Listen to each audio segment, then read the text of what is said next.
rohani itu abadi, berarti sesungguhnya mati itu tidak ada. Kematian rohani kan nggak ada.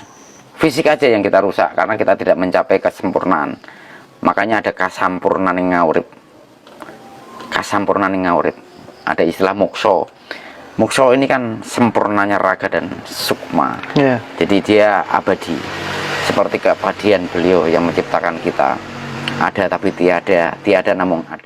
Bahwa puncak laku spiritual seseorang itu dilihat ketika seberapa besar kemudian dia bisa memberikan manfaat untuk banyak orang. Tuh, apa yang kamu sentuh pasti terberkati. Idumu genina, sabdo pandito ratutan kena wali. Apa yang kau ucapkan akan terjadi. Apa yang kamu sentuh akan sembuh. Apa yang kamu ucapkan pasti terjadi. Apa yang kamu pikirkan pasti terjadi. Itu pencapaian. Rahasianya lewat berbagi kepada banyak orang. Iya. Gak ada rumus Lakukan lain. saja. Gak ada rumus lain. Lakukan saja. Itu ya. Persembahkan saja. Jadi kalau kita tuh mempersembahkan dengan ketulusan, dengan keikhlasan.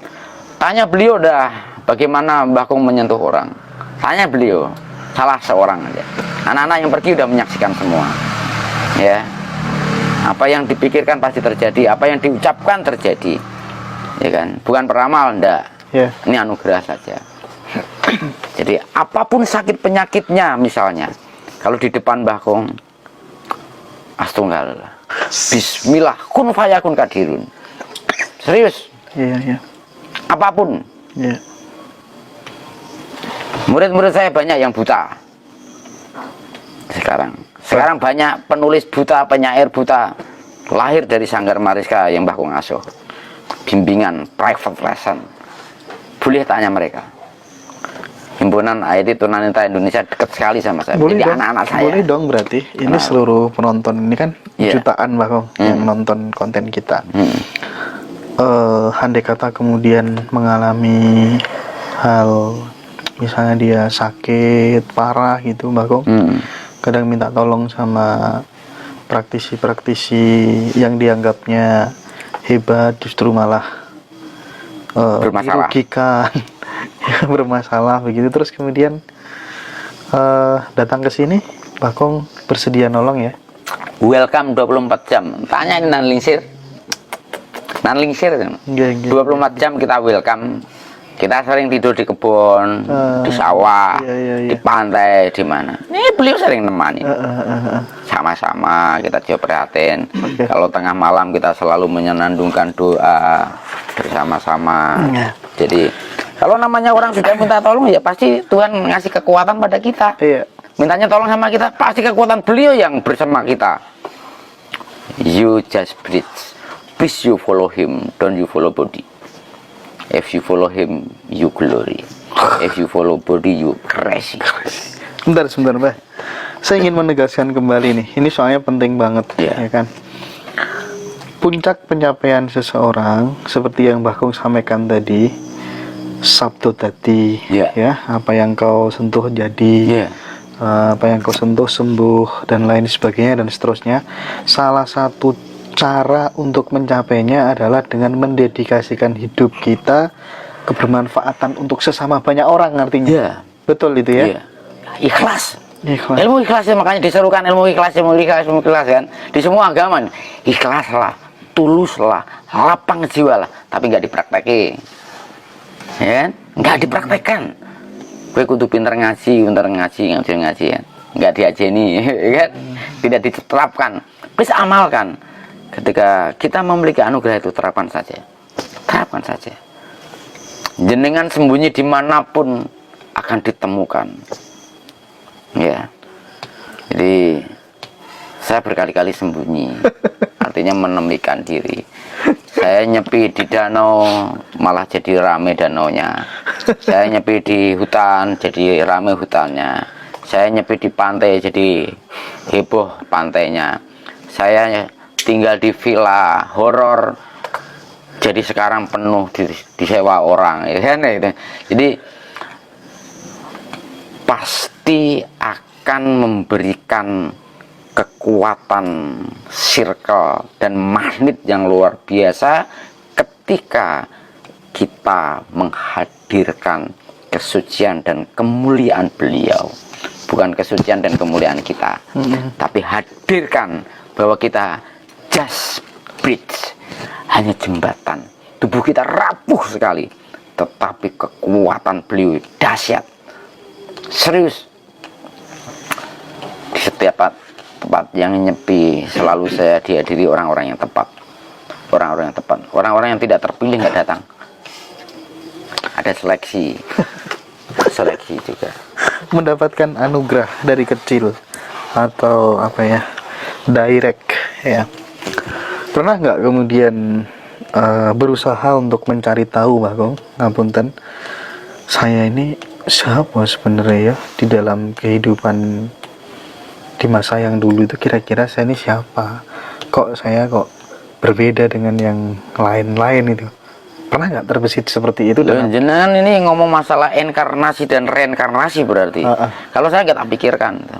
Siapapun dan apapun no problem. Jelas kalau beliau rawuh ya silahkan rawuh menjadi pribadi saya.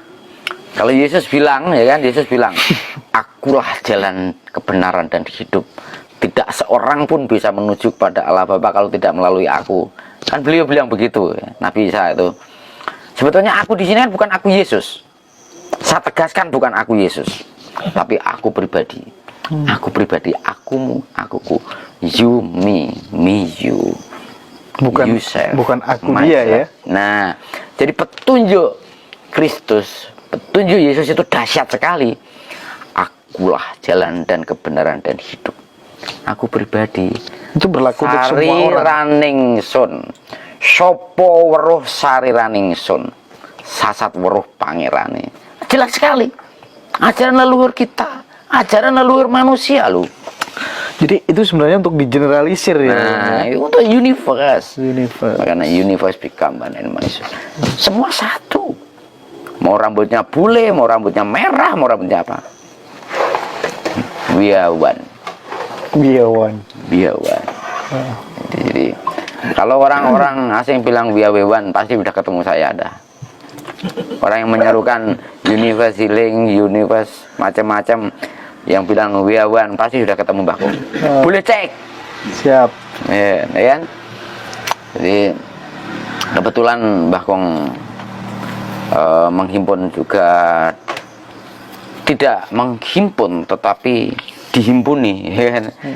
Mereka menyatu menjadi kekuatan atmosfer yang bagus. Mereka punya visi dan misi yang sama, bagaimana membangkitkan spirit power of life. Sebab saat ini manusia sudah lost spirit. Dari mana mulainya, Mbak? Dalam rangka untuk membangkitkan spirit of power itu, kira-kira mulainya dari mana? Mulai dijalankan itu tadi sewelas sing urip. Teruslah penuh kasih, teruslah ikhlas, terus tulus, teruslah lapang jiwa. Jangan pernah memikirkan kontribusi apapun, jangan pernah memikirkan feedback apapun, jangan pernah memikirkan timbal balik apapun, balas budi apapun, pamrih apapun. Ini sekarang kita apa-apa pamrih, apa-apa jaluk ini, apa jaluk itu. Serius. Saya kalau nggak dikasih, nggak saya minum. Saya nggak dikasih, nggak saya makan. Duit nggak dikasih, nggak saya terima, Pak. Walaupun itu dari hasil jerih payah saya. Serius. Saya beberapa waktu lalu tuh nanganin penanaman modal asing. Jangan pikirkanlah penanaman modal asing nilainya berapa. Nggak perlu saya sebutkan. Nilainya berapa. Seberapa pun nggak saya ambil. PIN name-cardnya ada di saya. Nggak saya pakai karena aplikasinya penting untuk sesuatu pencapaian universe. Kalau bukan untuk itu, nggak berani pakai atau sentuh. Nah, ini penting sekali. Jadi please kita harus belajar ikhlas, belajar tulus, terus lapang jiwa. Baru belajar aja bagus, bagaimana kalau benar-benar tulus. Ikhlas, tulus, dan lapang jiwa sinonim itu. Dalam praktik kehidupan sehari-hari itu lebih tinggi, setinggi-tingginya dibanding dengan ritual kita ketika semedi, puasa, melek dalu, sholat, dan lain sebagainya. Jangan bandingkan seremonial dengan laku hidup loh. Jadi kan yang katakan semedi yoga, meditasi macam itu kan sarana untuk mencapai. Nah, itu berarti kan untuk latihan self control. Latihan untuk actionnya. Nah, ini kan latihan berarti. untuk tulus itu tadi sebetulnya. Jadi kalau kita bicara masalah ke sana, ya jadi itu nol sekali. Meditasi itu latihan untuk self control. Meditasi, yoga, ini kan sebetulnya bagaimana kita tuh mempraktekkan pernapasan panjang. Rahasianya di sana. Loh, 2 tahun yang lalu itu orang-orang praktisi yoga tidak tepat menerapkan pernapasan panjang, nggak ada loh. Sudah ketemu face to face, nggak ada yang menerapkan pernapasan panjang. Yang diterapkan pernapasan kanuragan, ditahan. Tahu nggak kalau pernapasan ditahan? Stuck nih neuron kita. Bahaya, not good. Bagaimana kita bisa memberikan suatu siklus dan sirkulasi ini ya? Harus ngalir terus, seperti jantung mau memompa darah kita. Tanpa oksigen kan kita membeku. Nah, begitu kita berhenti, ini kan untuk sedikit. Pas untuk ditahan itu untuk kanuragan sebetulnya. Jangan diaplikasikan untuk hal yang rohani. Nggak nyambung. Kalau dengan bicara meditasi, samadhi, yoga, apapun itu proses untuk mencapai self control. Makanya kan gini Mbak Kong, saya terus terang saya satu frekuensi, saya sepakat dengan yang Mbak Kong sampaikan bahwa seremonial ritual itu merupakan ya alat saja kemudian untuk menuju bagaimana kemudian kita menjadi pribadi-pribadi yang bisa tulus, ikhlas, berguna itu loh Pak Kong. Karena kan kenapa ada para nabi, kenapa ada para wali, itu ya mereka karena ketika masa hidupnya yang dipikirkan tidak dirinya sendiri kan begitu. Betul. Nah, Right, that's true. Lah itu saya makin apa ya mantap dengan penjelasan yang disampaikan oleh Mbah Kong. Ini merupakan sebuah ilmu ya, yang bisa menginspirasi teman-teman kita. Lalu terhadap teman-teman kita ini Mbah Kong yang berada di luar negeri, dia tidak ketemu pembimbing, dia tidak ketemu guru, tidak ketemu mursyid, tapi dia pengen menuju jalan kesejatian. Apa treatmentnya yang harus dinasihatkan Mbak Kong kepada mereka? Saya pertama kali bilang, please you open mind, open heart, and open feeling. How to that? Please you long teaching and you life every time, everywhere. Jadi kebanyakan teman-teman dari luar terjebak pada mushroom dan halusinasi, delusi dan sebagainya. Kebanyakan. Jadi mereka untuk mencapai sesuatu yang aneh-aneh itu mereka makan mushroom, kebanyakan. Jadi jatuh ke hal-hal yang sifatnya tidak rohani, malah jatuhnya ke hedonisme. Jadi ketika mereka ingin mencapai sesuatu pakai alat, padahal itu tidak diperkenan. Jadi kita harus membedakan ya. Rohani ini kan abadi. Rohani itu abadi. Ragawi kita tidak. Rohani itu abadi berarti sesungguhnya mati itu tidak ada. Kematian rohani kan nggak ada.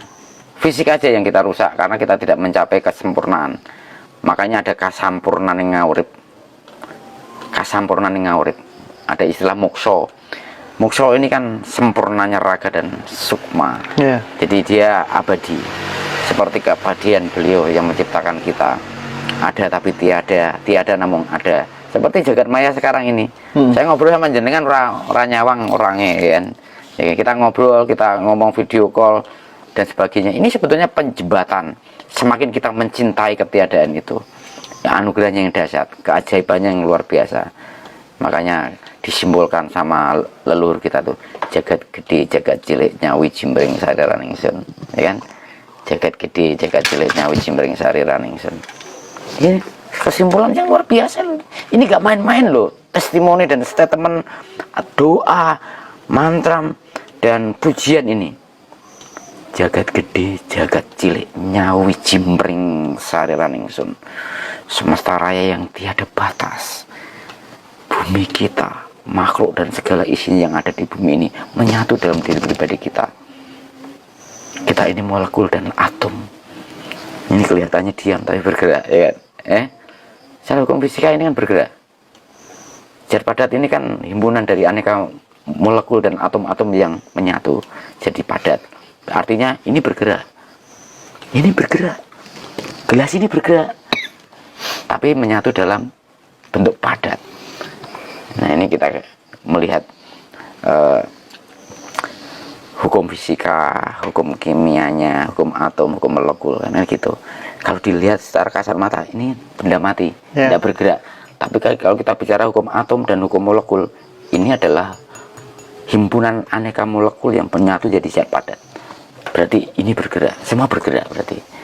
Jadi dari Tuban ke sini bergerak, gitu kan? Menyatu kita. Kita menyatu loh ini. Kalau kita tidak menyatu, kita nggak bisa komunikasi dengan indah. Serius. Mbak Kong tidak banyak ngomong kalau tidak menyatu. Iya. Lebih baik diam. Dalam seminar saya datang sampai pulang bisa diam kalau tidak diperkenan.